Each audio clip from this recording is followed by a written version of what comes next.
it's substantiated through the videotape depositions that this man, Elliot Mintz, who speaks so eloquently and civilly, was instrumental in assisting Bob Dylan in the stealing of my James Damiano songs.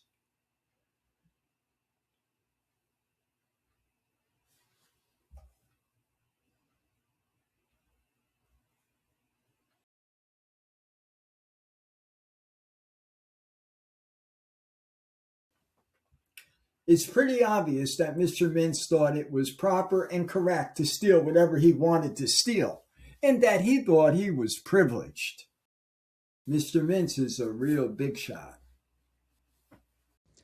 One day during Christmas, in the latter part, I think it's 1978,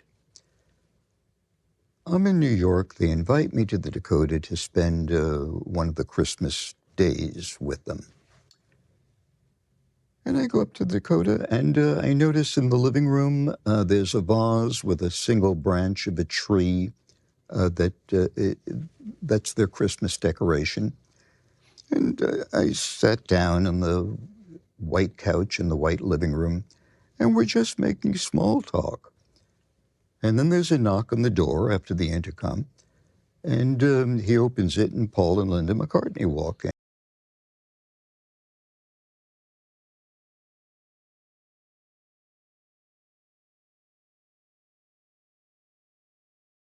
And they come in, and John just said, "This is our friend Elliot." And I said, "Nice to meet you. Nice to meet you, Linda." And we sat and we talked for a while.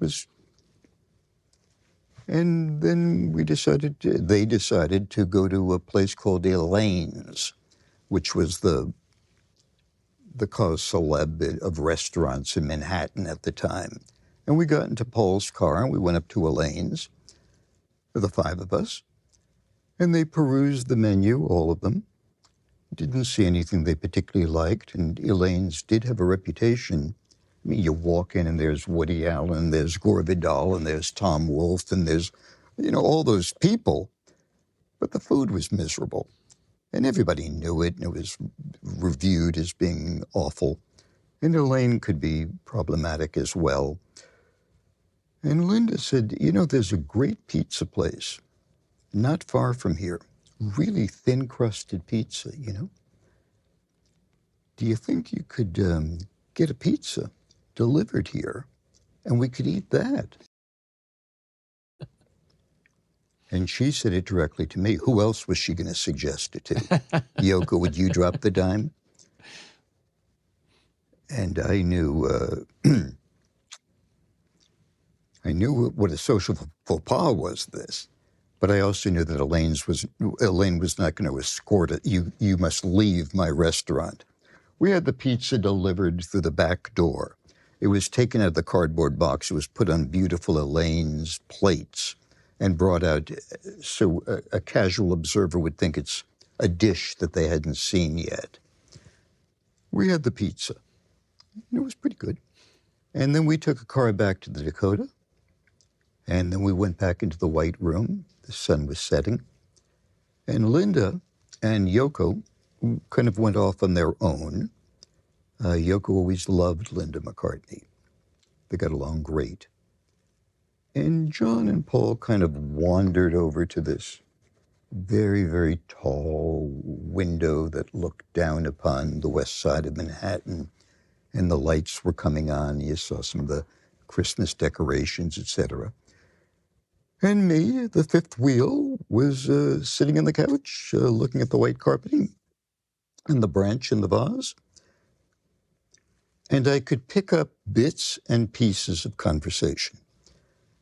Now, I've explained many times when people say, how can you report exact conversations you had with John and Yoko in your book and go on for paragraphs and paragraphs when you never had a diary, you never kept a journal, and obviously I never tape recorded them except when we were on the radio.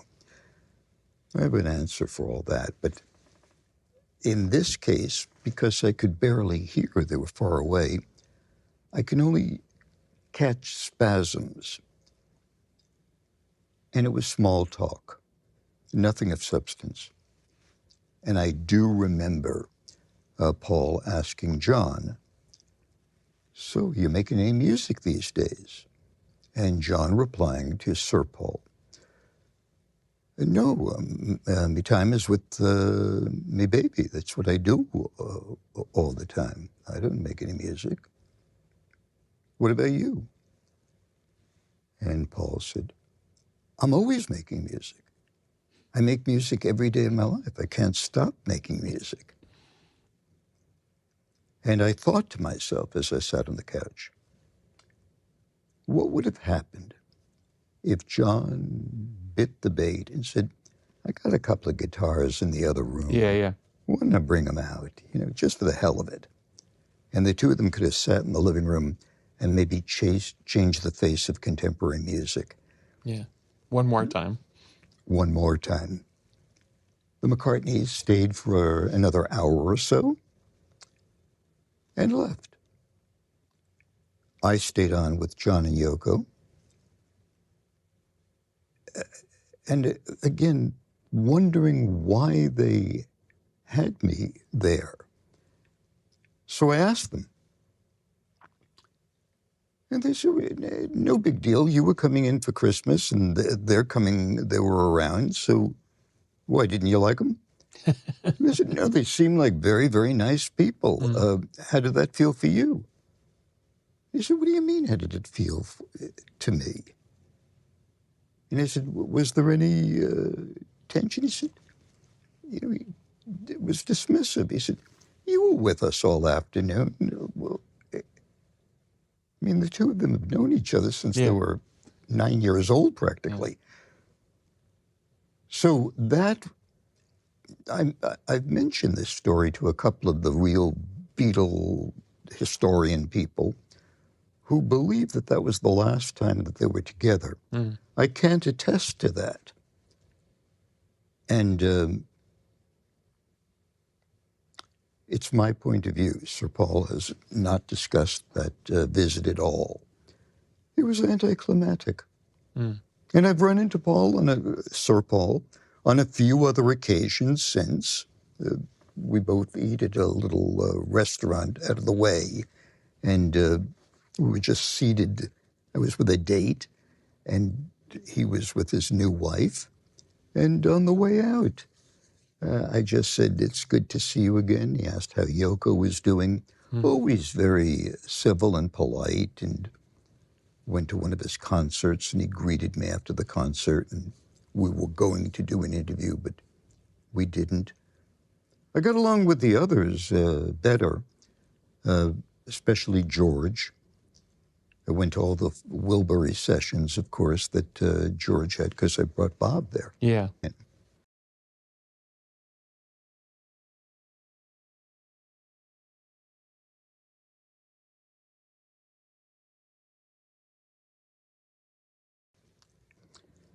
And, George would never miss a Dylan concert, so I'd arrange for him to have a chair and a glass of water right off the side of the stage by a curtain.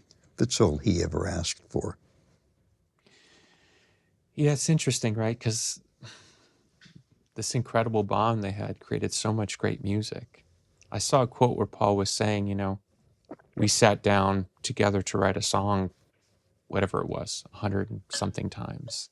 And he said, in every instance, we always came out with something. Always. Yeah.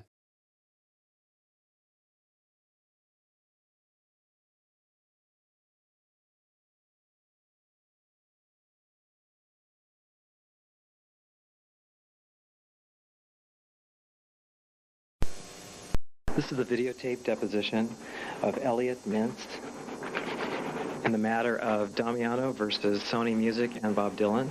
Counsel, please introduce yourselves and state your appearances. Stephen Kramer for the plaintiff. Orrin Snyder, and soon to be joined by Stephen Hayes for Sony Music Entertainment and Bob Dylan. What is your profession, sir? I'm a media consultant. And how long have you been in that profession? Since approximately Give or take, since 1975, 76. 20 years. And how long has Mr. Dillon been your client, sir? Since, I believe, October of 1986, approximately 10 years. You've spoken with Mr. Damiano. I have. Okay. Have you ever lied to Mr. Damiano? Yes. And can you list for me the times that you lied to him? First of all of my conversations with Mr. Damiano were telephonic. To the best of my knowledge, I've never met him. Many times, not many times, but on those occasions when he would ask me, could I pass on something to Mr. Dillon, I may have said to him, I'll try and pass it along, 4 words to that effect.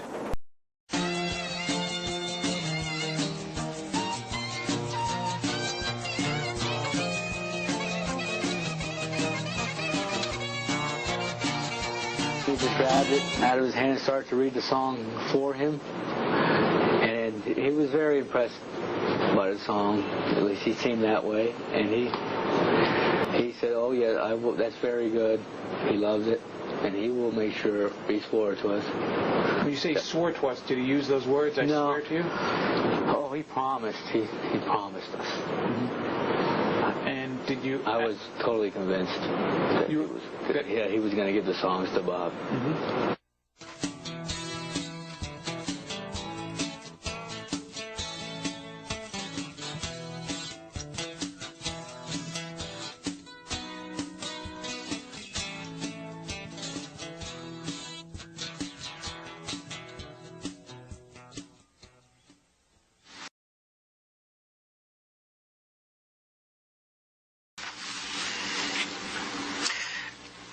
Let's go back to the Jones Beach concert, if we may, to the time when you offered the tickets to Mr. Damiano before the concert actually took place. Okay?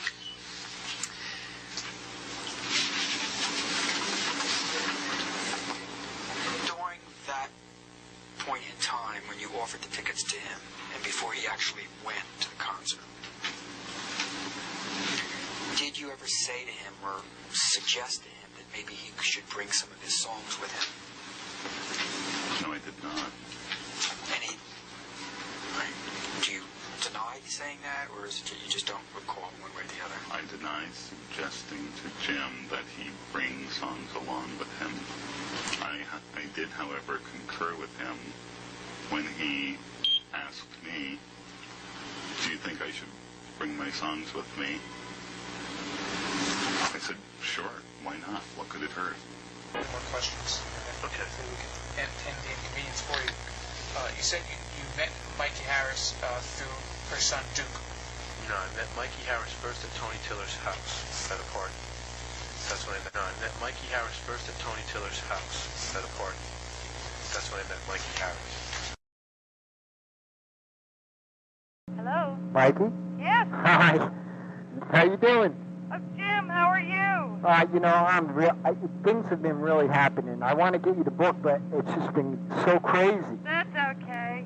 You know Frank Rand from Epic Records? I remember him, sure.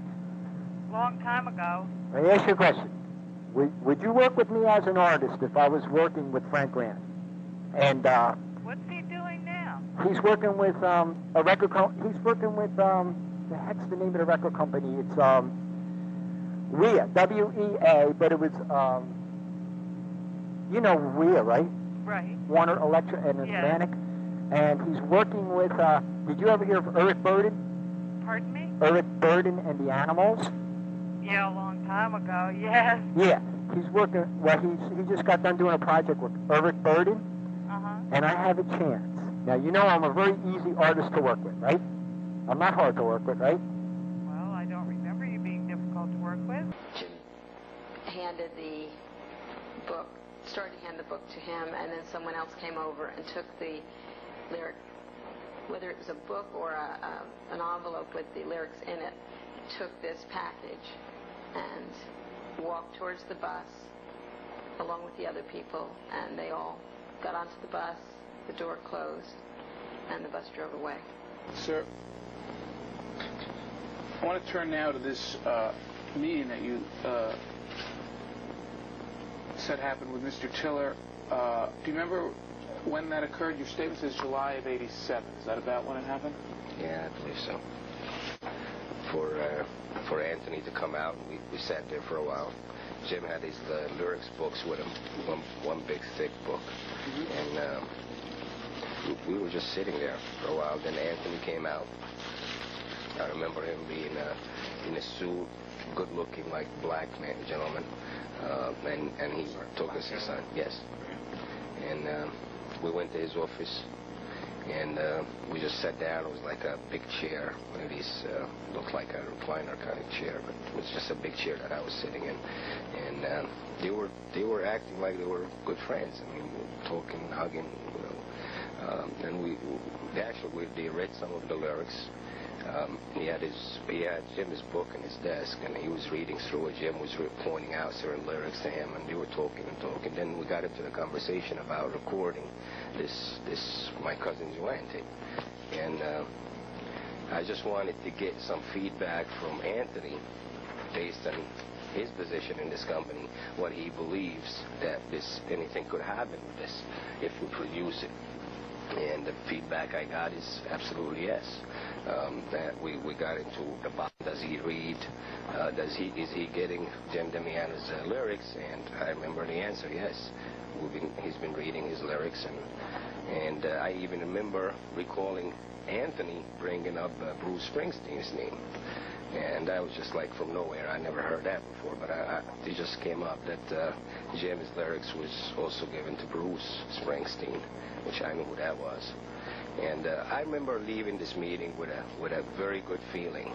Okay, I was convinced by Anthony if I produce this record, if I pay for it, that it could end up being a very big hit. Okay, sir.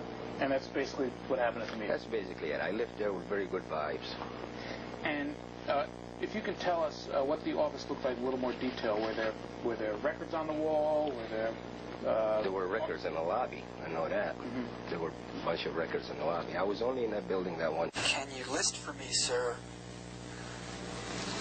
what other songwriters, other than Mr. Damiano, whose material you had on any shelf in your office while employed either by CBS or Sony? Songwriters. Do the Gershwins count? Appreciation, anything.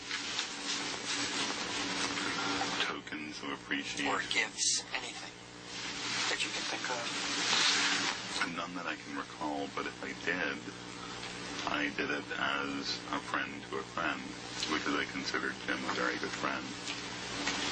And I occasionally give my friends things as my friends give me things. Okay. And do you recall, let me try to refresh your recollection, if I may. I deny suggesting to Jim that he bring songs along with him. I did, however, concur with him when he asked me, do you think I should bring my songs with me? I said, sure, why not? What could it hurt?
Most people walking around today have absolutely no idea what's really going on behind the headlines. For decades, the pathway to public opinion was controlled by a handful of gatekeepers: major newspapers, television networks, established magazines. If you wanted to reach millions of people with your message, you had to go through them, and they decided what was newsworthy, what was credible, what deserved attention, and what deserved to be ignored. That gave them extraordinary power, not just to inform, but to shape, to decide which stories lived and which stories died, to determine what questions got asked and what questions never even entered the conversation. Except now they couldn't. Not completely. Call that. Can I object? And was this something that was turned over to us, a transcript that you're reading from? It's not a tape, Mr. Snyder. Was it a note of a conversation that your client gave to you? Yes. Deposition's over. We're leaving. We're leaving. Let's go. We're leaving.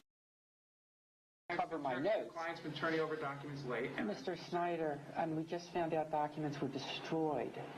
So please, get off your high horse. Get off your high horse, please. Before the lawsuit was filed, thank you.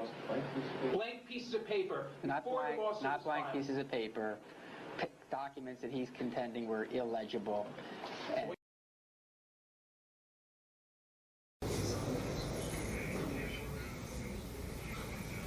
Do you think of yourself primarily as a singer or as a poet? Oh, I think of myself more as a song and dance man, you know. What? The criticism that you've received for more or less leaving folk music for folk rock hasn't seemed to bother you very much. Do you think you'll stick with folk rock, or are you going on into more writing?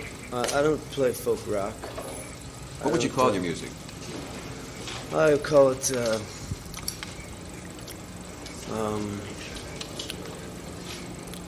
I like to think of it more in terms of vision music. It's mathematical music.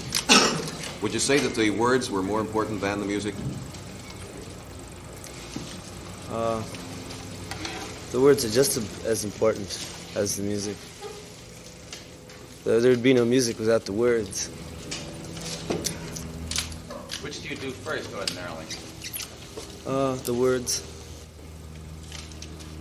Do you think there will ever be a time when you will paint or sculpt? Oh, yes. Oh, sure. Do you think there'll ever be a time when you'll be hung as a thief?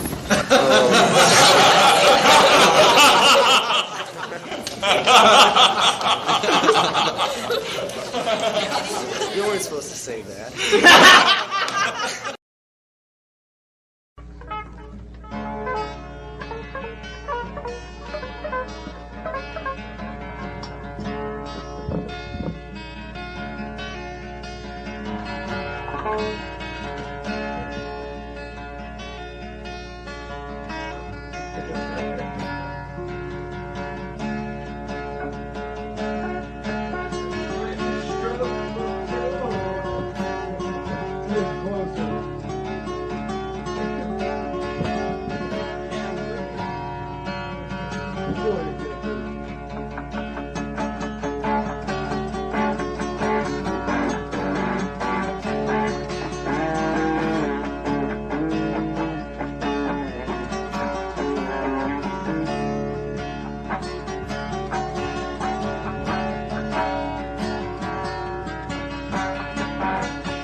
Openly stealing from someone seems hardly worth it when, for the rest of your life, you have to look over your shoulder.